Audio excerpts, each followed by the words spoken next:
সম্পাদকীয় চিন্তায়েত জগতাম ধাত্রীম, পত্রিকার ৩৮তম বর্ষ, চতুর্থ সংখ্যা। দেবী জগদ্ধাত্রী জগৎকে ধারণ করে আছেন, কিন্তু কেমন করে?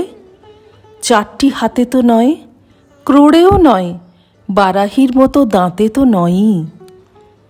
তবে তিনি ধারণ করেছেন উদরে। ধ্যান মন্ত্রে উল্লিখিত ত্রিবালী বলয় পেতা নাভিনাল মৃণালিনী এই বিশেষণটি তার প্রমাণ। সংস্কৃত অভিধানগুলিতে নাভিনাল শব্দের অর্থ যে নারীর দ্বারা গর্ভস্থ ভ্রূণ মাতৃনাভির সঙ্গে যুক্ত থাকে।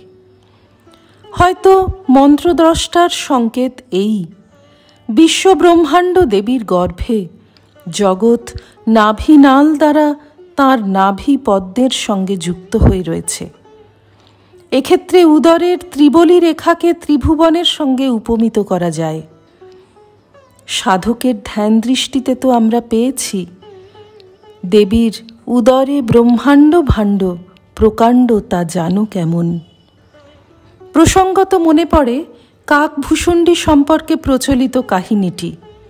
কথামৃতে শ্রী রামকৃষ্ণের মুখে শুনি, কাকভূষণ্ডী রামের শরণাগত হল।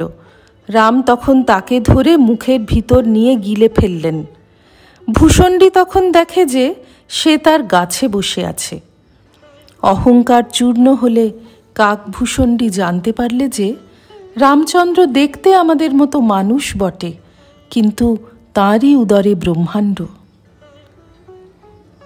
দেবী জগতের ধাত্রী, পালনী শক্তি।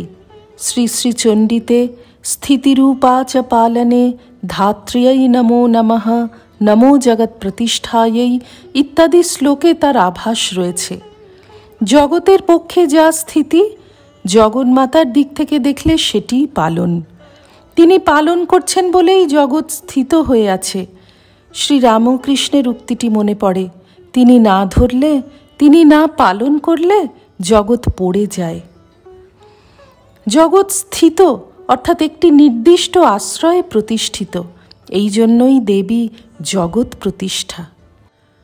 মহাদেব দেবীকে স্তুতি করে বলেছেন, আধার ভূতে চা ধেয়ে ধৃতিরূপে ধুরন্ধরে। যিনি আধার তিনিই আধেয়, তিনি ধৃতি অর্থাৎ ধারণ শক্তি, আবার ধুরন্ধরা সর্বকর্ম বিধাত্রী। তবে আর বাকি রইল কি? শুভ অশুভ, সাদা কালো সব তাঁরই বিভূতি, বিচিত্র মহিমা। তবে বিভূতির আর একটি অর্থ ছাই। এই জগৎরূপ বিভূতি বাইরের ছাই ভস্ম উড়িয়ে দিতে পারলে যা পড়ে থাকে, সেই অনির্বচনীয়াই তিনি।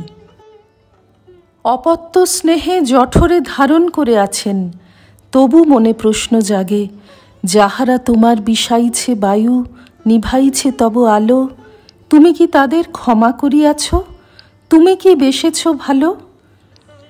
অসুরদের অত্যাচার সীমা ছাড়ালে সর্বংসহা ধরিত্রীও গাভীর রূপ ধরে শ্রী বিষ্ণুর শরণাপন্ন হয়েছিলেন। ধরিত্রীর যিনি ধাত্রী, অমনটি হলে তিনি কি করেন? শ্রী রামকৃষ্ণার্পণমস্তু।